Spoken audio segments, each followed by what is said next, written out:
in the use of materials when it comes to painting, and we're super excited to have you here. And I'm not going to spend a lot more time because I know we only have about an hour, and I think you have a lot to share with us. So I'm going to let her tell you a little bit more about her process, and I just want to take a moment to say thank you for being here, and we're excited to have you. And so welcome, Lindsey, to the podium.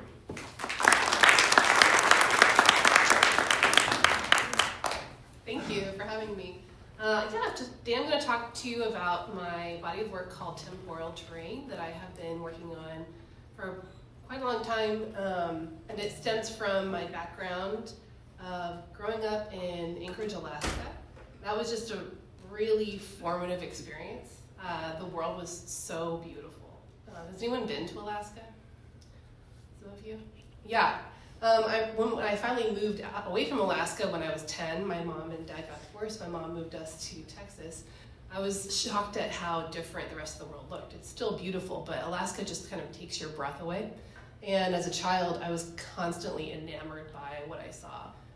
Even though it was normal, I was really amazed and fascinated. And I think it is probably a huge reason why I became an artist, because there was just so much beauty that I was surrounded by. In 2017, I started taking those shapes from Alaska and turning them into layered paintings. So the image on your right is actually a clear acrylic that is about 1/4 of an inch thick.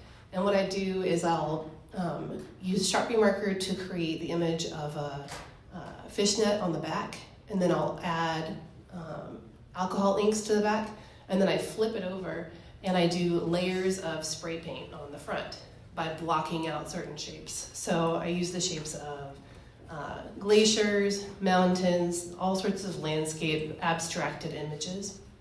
And so what you end up having is a very layered work of art that kind of changes as you walk around that piece because of the thickness of that plexiglass. Here's another image from that time period when I was making this work. I don't really show this work anymore, but a lot of my current ideas stem from this body of work. So in 2020, I went back to this work and I thought, you know what, the process of making those layered paintings was really fun and surprising. You never knew what the final image was going to look like because I had to cover up part of the image in order to get these moments that would like shine through. So if you see, you guys hear me okay? Mm-hmm. Okay. So like this right here, that was covered by tape, and it was actually painter's tape, and I take a blade, an X-Acto knife, and I carefully cut out shapes of glaciers and mountains and striations in glaciers that I noticed. But what that does is it makes it impossible for me to know what the final image is going to be. And then especially because I'm layering that spray paint on top of it, there's so much unknown. I don't know until it's fully dry and I take the tape off. And so then I thought, wouldn't it be interesting if I created a watercolor image that was really deliberate and an exact replica of this painting that was the end result was totally unknown. So what if I took this unknown result and made a known result? And so the image on your right is a watercolor painting of the image on the left, which feels redundant, right? But it was really interesting to me to try that. And I thought, okay, this is not where I'm going to stop this image. I want to destroy it so that it becomes surprising again. And so the way that I destroy it is by taking it into the laser cutter and then cutting out images of glaciers and fishnets from that work. And so suddenly it becomes, it's already abstract, but then suddenly it becomes abstract again. Do you guys work with laser cutters here in the art department?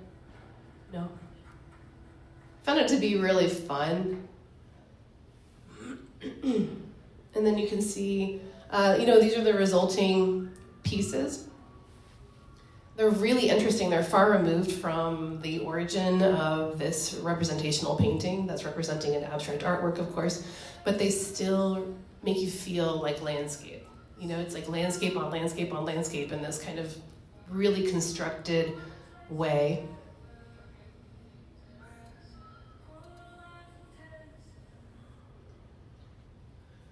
Okay, and then, it was so chaotic. All of that imagery was so chaotic that I thought I really need a space of rest. And so I took these white map boards and I laser cut, glaciers, fishnets, whatever, out of part of it. And then I created a shadow on one edge, which I thought was really interesting, to have a shadow on the front instead of the back. Like that, that's not how shadows work. Shadows are cast by an object that's blocking light. But in this case, the shadow comes first. And so I'm kind of playing with your eye and then taking all of that chaotic imagery that is also peaceful at the same time and collaging it into that window. And then I also add real sterling silver to it so that it has this shine, this shimmer. And for me, that it's sort of a nostalgic callback. Like this glittering memory of this place that I love, Alaska. And here's the resulting image. I'm not sure what that red line is. The red line is not in the work. Okay, and then I thought, okay, you know what? What if I do the reverse? What if I cut out this moment of rest, this moment of white, and then surround it in chaos? And to me, it was just not really working. I thought this is way too much. So then I made another sheet of white paper and created those shadows in the foreground. And then I layered it and put that on top. And it just calmed everything down and made it a lot more interesting. Like, you know where to focus. There's a lot, it's a lot better, I think. And also, I think that these little windows act as portals. So you're traveling back with me to that place. And then these are some of the works that are in the show that you've probably seen. This is when I started to use silver leaf a lot more liberally. I was like, why am it is precious, and I'm treating it very preciously by putting it in these small places. But then I thought, what if I just go big and have a whole shadow made of sterling silver leaf? Like, how fun would that be? And then I really went crazy and I created lots of shadows and the mimic of a fishnet. And then this one, I just allowed it to be kind of chaotic because I thought it was kind of interesting. And then in addition to all of that, I have this huge archive of photos that I took as a child when I lived in Alaska. My dad gave me a film camera. This was like the 80s, so digital cameras were not, really affordable. And my dad loved taking pictures. It was his hobby, and he wanted to include me in his hobby. So he gave me a film camera and as much film as I wanted, which was really nice. And I just took so many bad photos. So, I was like having to autofocus as a kid. I was trying to figure out the light meter. Nothing was I had to focus. Nothing was automated in this film camera that I had. And I was so in love with landscape that most of my photos are landscape photos. You can see this is a field of mushrooms that appeared in my backyard. This is a squirrel. This is like a terrible photograph of the sky and another one. But I was just so enamored. And so, my dad printed all the photos that I asked him to, which was really generous as well. And then I put them all in albums and I archived them. That's very my personality to archive all these things. And we went to Kennecott, which is a really cool place in Alaska. You can only access this town by a footbridge, at least when I went there.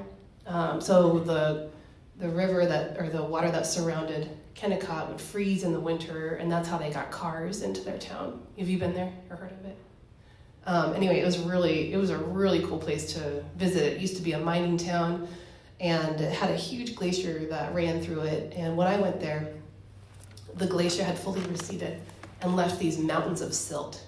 So whenever you looked across the landscape, you just saw all of these dirt mountains, and they were just fabulous colors that this photo doesn't capture, like reds and yellows, and I just was amazed by that. And then in the distance, you see those mountains, more traditional mountains. So anyway, I just have this huge pile of organized photographs from when I was a kid, and they're kind of terrible. And I keep coming back to them, and that was the genesis. That was where these oil paintings came from, was the idea of collaging these memories of a place that no longer exists, right? Because every moment from the past has changed. Your landscape from your childhood is now different. And that's also the reason why a lot of these images exist within the silhouette of a glacier, because glaciers are also elements of change that die, recede, grow smaller, disappear. So this transient portal. And you can see in this image there's a glacier on the top, and then a water line, and then below that, that's actually images of the mountains through clouds from above. So I would fly back and forth to Alaska from Texas after my parents got divorced, and I was constantly looking at the landscape from above at that point. And so this is an image from above, and then we dive back into the landscape down there, and you can see that again, I'm playing with scale. So we have these trees that are really large at the bottom, and those trees are behind mountains. So that's not how perspective works, right? Like, you wouldn't be able to see a full tree behind a mountain. But I really want to play with that idea of all of these images are being layered in your mind, layered in your memory, and that mind space doesn't have to agree with reality. Here's another one that also plays with scale and space and that like sort of temporal landscape. We have lots of boulders in the background, all along the highway, along the coast in Alaska. They had to blast through the ends of mountains to finish building the road. And so on the right-hand side, towards the coast, you can park your car and get out and climb these like mini mountains. And they're really fascinating. And so we used to do that all the time. And then there's, larger mountains in front of it. This one's more recent, and I was playing with reverse landscapes. So on the bottom, if you turn this painting fully around, it still works as a landscape. Okay. And so at this point, I was still thinking about these paintings. They kind of came back, those paintings from 2017. And there was always something I'd wanted to do. I was like, you know what? It'd be so cool if I could experience this painting with my full body, if I could step into it. I have a degree in architecture. My first degree is in architecture. And we were constantly thinking about the body in space and how it can affect you. And I feel like living in Alaska really was that immersive experience. The snow was so much. There was so much snow. And so in the winter, as a kid, we would throw on our snowsuits, and it was just like having an entire field of clay that you could do whatever you wanted with. And my dad and my brother and I would go outside in the front yard, and my dad would build this giant sled run, and then he would dig under it and build another sled run under the one that went on top. And then he would put some water on it from the hose and then let it ice up overnight, and we would just like sled on it all day. But in addition to that, we could build whatever we wanted. This is me and my brother and our dog in the backyard. We would dig these holes all the way to the grass, and you can see that's me standing on the grass from that hole that we dug. And then we would dig these horizontal holes. And so we were like little ants crawling. Oh, I don't know what happened.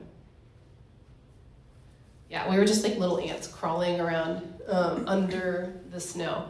And so we could really just like manipulate the landscape to be what we wanted and create a full body immersive experience. And I thought, you know what, I want to do this with art. I want to like bring this experience to art through this painting.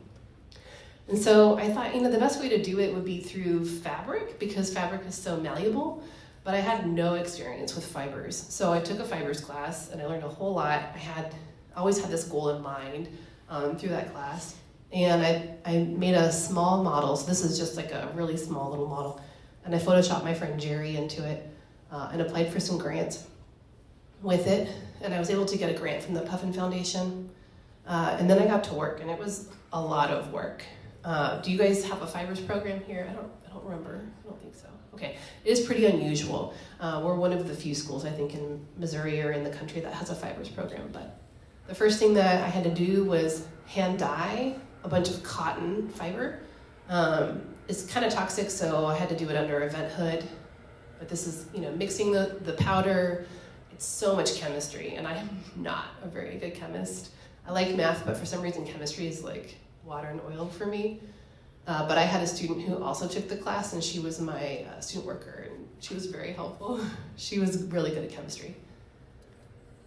So after you get the color mixed, you put it in with your dye bath, and you have to mush the fiber together so that it like spreads and goes everywhere. And then you let it sit overnight so you can see.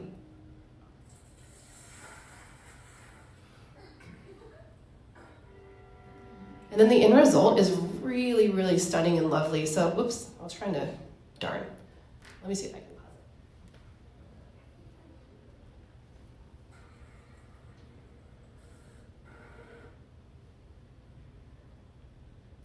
it. Yeah, so you can see that it has all these really interesting patterns to it. That's not something that you wouldn't buy fabric that way. Fabric usually comes, one color unless it's intended to have some kind of pattern. But whenever you hand dye cotton, you're going to have these moments where the dye didn't fully hit every part of it. The only way to get a totally even dye would be to sit there and agitate the water like all night, which like no one's going to do. But I think this is much more interesting too. And so then the next step for me was I took a fishnet and I laid it out into a design that I really liked. I took a clear acrylic, laid it on top, and then on top of that I took tracing paper and then I traced the shape of this fishnet. It's really hard to get the surprising shapes of a fishnet without having a reference. And then I blew it up using a projector onto the fabric, traced it with chalk. And then the next step was I had to put fusible stabilizer between two pieces of cotton. So you can see it right there. I ironed it on. That was just to give it some heft.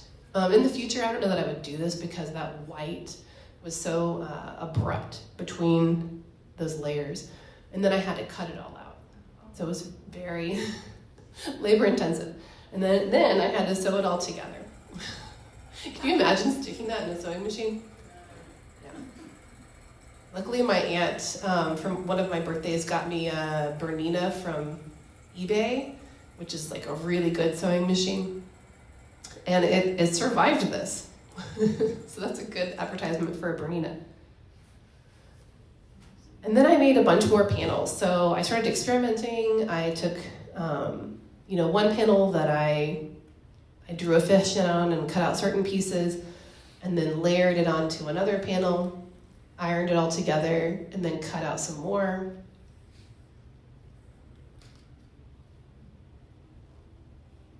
So this is just like a panel in process that's in my painting room. And then I had to work on the silk organza. So for the silk organza, I thought, I'm gonna make screens, I'm gonna screen print those shapes of icebergs and mountains that I see. Yeah, silk organza is really fun to work with.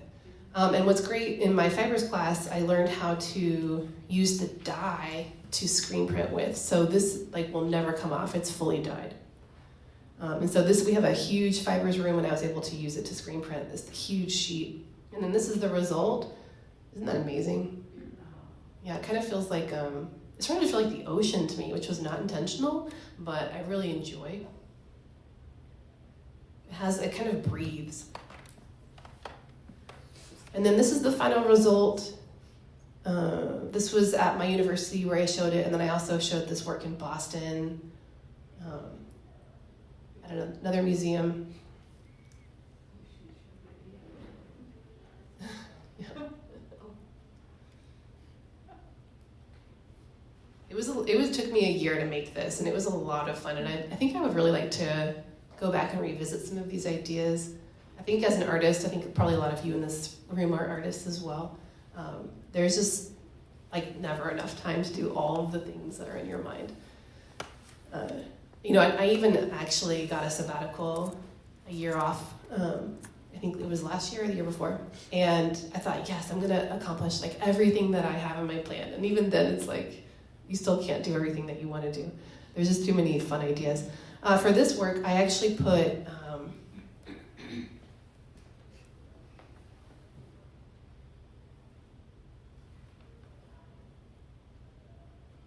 Christmas lights behind this panel.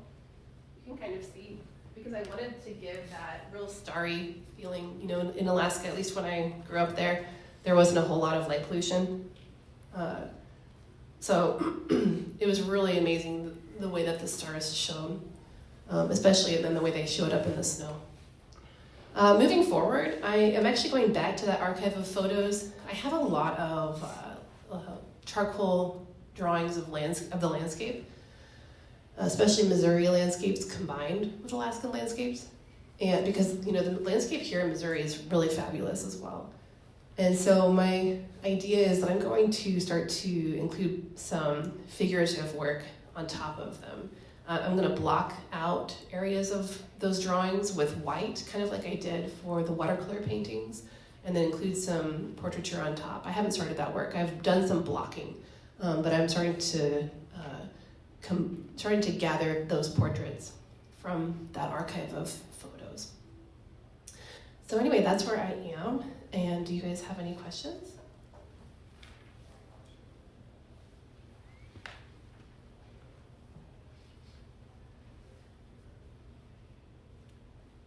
Yes. Had you thought about putting a fan behind that organza silk to make it move all the time? That's a great idea. No, I had never thought of that, actually. That's a good idea. I have thought, the way that this is laid out, I used straight wooden dowels at the top, kind of like if you're gonna show a quilt, I would make a pocket and then hang that from the ceiling. And I think it would be better curved. So that's one of the main things that I've thought about, but I haven't thought of a fan. I like that idea of kinetic. Yeah. The idea behind this was that if you wanted to create a new path, you could lift it up. Even your wind, when you walk by it, can move it. Yeah. But I like the idea of a fan, yeah. Yes? Did you ever accidentally do something and it worked out? Oh yeah, like that's like basically my work. Because I think when I first started to pursue art professionally, I thought I had a tendency towards perfection, and I would be like, okay, I gotta make this image look exactly the way that I want it to. And I really lost the joy of making when I knew what the resulting image was gonna be like. And so once I realized that, I decided I don't wanna know what anything's gonna look like. I want it to be very surprising. Yeah, so everything I make is, I mean, I guess with this, I built a model and then I built this, but there were still a lot of ways that I detoured from that. Yeah.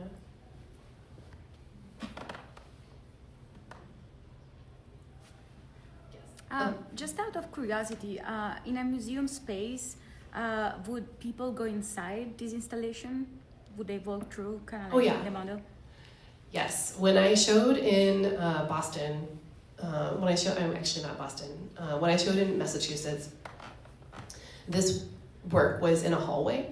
And so you were actually forced to interact with it in order to get from one exhibition to the next. And I thought that was actually the best place for it to be, because I really, like, this exhibition comes alive when your body enters it. And otherwise it's sort of like, it's not really meant to be static. Yeah. Good question. Yeah. Yes. What led you to use fishnets and make them bigger, basically? Yeah, I have thought about this a lot. So, you know, Alaska, we're on the coast, at Anchorage, I grew up on the coast. I grew up basically like looking at the ocean all the time, visiting places like Seward where there's a huge fishing community. So that's part of it. It's part of like the imagery from that period. But also, other than that, I think fishnets are just like really interesting kind of frame pieces. They are solid, but have moments of see-throughness, you know. They move in ways that are unexpected and create really interesting shapes. Yeah.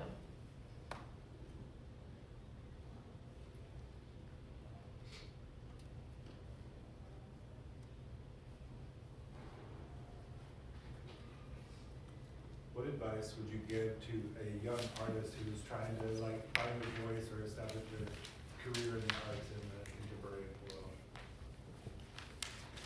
world? I would say, yeah, a couple of things. Just keep going.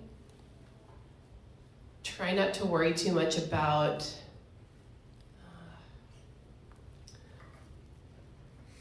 whether or not your work will make an impact. Try to be authentic. I think the only way to be authentic is to really do what you're passionate about, and that doesn't always align with capitalism. Another thing, this might sound actually contradictory, but this actually really helped me after grad school, or actually during grad school. I worked in a museum, and I was like a front desk person, and I worked on the weekends, and it was not like a highly trafficked museum, so I had a lot of time to work on my computer, and I just spent hours applying to public art calls, and that was more like survival. I was trying to think of what am I going to do when I graduate. But actually, one way that really transformed my work is it made me realize that I could work a lot bigger, and that before applying to those public art calls, I was thinking of my studio practice as confined to the dimensions of my studio. So I wasn't, I was like, okay, well, the biggest painting I can make is the size of my studio wall, and then how am I going to get it out the door? I have all these restrictions. But in public art, they're like, we want an outdoor sculpture for, this weird area, this corner. And so then I was constantly thinking creatively about how my painting work could become more three-dimensional, or how it could resist weather, all sorts of stuff. And then I started to actually get involved in public art. So I was able to start to sell some work that way. And this was in Fort Worth, Texas.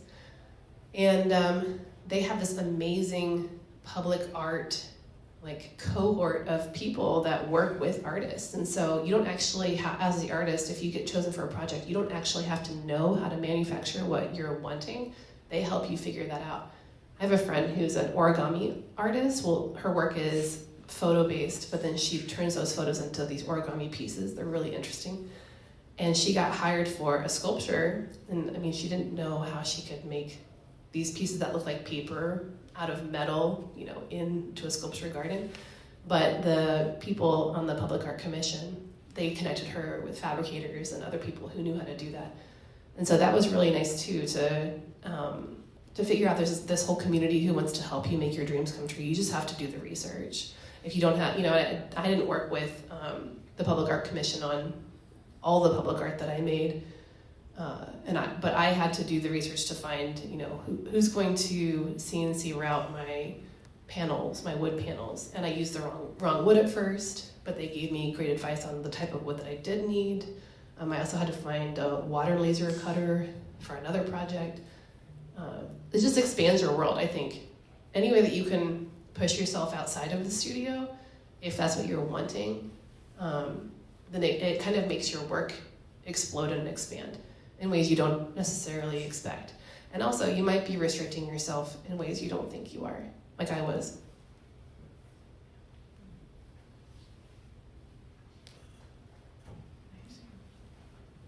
What class is here? Are you guys painters or sculptors or ceramicists or everybody?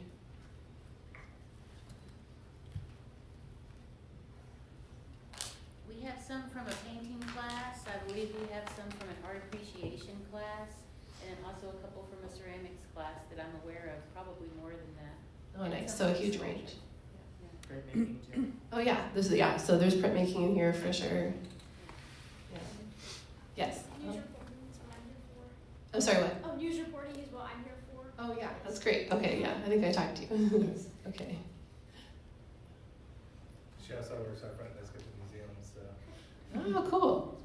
That's a good job. I enjoyed that job. Yes. I don't have a question, I just want to say it's awesome work. I really. Well, thank you so much. I appreciate Beautiful, that. especially the fabric. Thank you. Thanks. Maybe we can talk you into bringing that to the museum next time. Yeah, I would love to. I would love to expand that project. I think there's a lot of potential. it's just very labor intensive. Thank you. So what's next? Yeah, so all of this work I'm still pursuing. I have a lot of ideas for the oil paintings, but then sort of what I'm most excited about is blocking out those landscape images that were charcoal. I wish I had taken a picture, but it's a work in progress right now. So that's kind of where that's probably where I'll go first. And then I still have a lot of paper pieces that I want to do. You know, there's, as a lot of you probably can relate to, there's just never enough time to do all the things you want to do. Yes? Was there ever a time where you were struggling in your career and couldn't see past it? Oh yeah, that's a great question. Yes. So my journey is that my first degree is in architecture. That's what my undergrad degree is in, architecture with a business minor. And I worked in the field of architecture, and I just thought, like, I don't think this is for me. The education part of architecture was so inspiring and interesting and creative. But then working in the field, you know, you are so restricted to what the client wants, which makes sense. But I just didn't feel that spark of creativity. And as an architectural intern, I was doing stuff like, I don't know, cataloging our library. And then they would be like, okay, we decided to move all the walls 1 foot to the right. So I was looking at the elevation plans in AutoCAD and like moving all the walls to the right by 1 foot. And I just thought, this is not, I don't think I can do this the rest of my life. And so I joined the Peace Corps, and they sent me to Morocco. And because I was making artwork at that time and showing in these small galleries, they had me work with artisans. And so I did that for 2 years and 3 months. And I just thought, you know, like, okay, I think that I can pursue my dream, which was art. I didn't really have the confidence to pursue that professionally before I joined the Peace Corps. But, you know, living with very little income, learning another language, I just thought, okay, I think I can do this. I can live very frugally and pursue my dream. And I don't know what's going to happen, but I think I'll be okay. And so I had to level, which means get on the same level as people applying for grad school in art, because my architecture degree wasn't an art degree. And so I spent a year doing that. And at the end of that, I had been applying for grad school and I just couldn't get in. And at the end of that year, I applied to one grad school and I thought, man, if I don't get in, I guess this is the end. Because like at some point you have to make money and support yourself. And so, yeah, that was like a dark period for me. That was hard.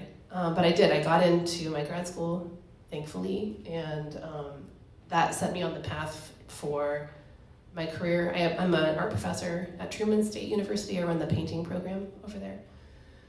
But yeah, I think when I knew that art was my calling was actually when I was in Morocco, because you only bring one suitcase for 2 years. And so I didn't pack art supplies. And I thought, I didn't know how essential making art was for me. But I found that like I didn't feel right if I wasn't making something. And I never really took that, like, my dabblings in art seriously, or that seriously. And so finally I got my hands in some art supplies and I just made tons of work because it's the only way that I could like feel like myself. And so finding that thing that was my calling, that's the only way I could feel like myself. I realized, you know, I shouldn't take that for granted and I should listen to that and try to pursue it. But yeah, it was hard. You know, I was an adjunct working at 2 different universities. I worked at Starbucks, worked at a pharmacy. I've worked like so many jobs. I worked at an ice cream shop. But yeah, I mean, if like at the end of the day you get to do the thing you love, like who cares what you do to make it happen? But yeah, I mean, I didn't do anything but work for a very long time. But half of that work was in the studio with my true love, art. So I was fulfilled, you know. And the cool thing too is that when you're pursuing what you love, you're surrounded by people doing the same thing. So all my friends were other artists trying to make it happen for themselves. And it's really inspiring to see all the things that they made. Yeah. Did that answer your question?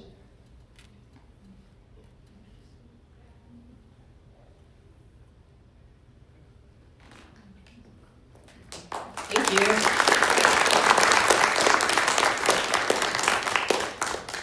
Okay, I seem to have got my voice back, so I apologize for earlier. I had to be quick because I was coughing.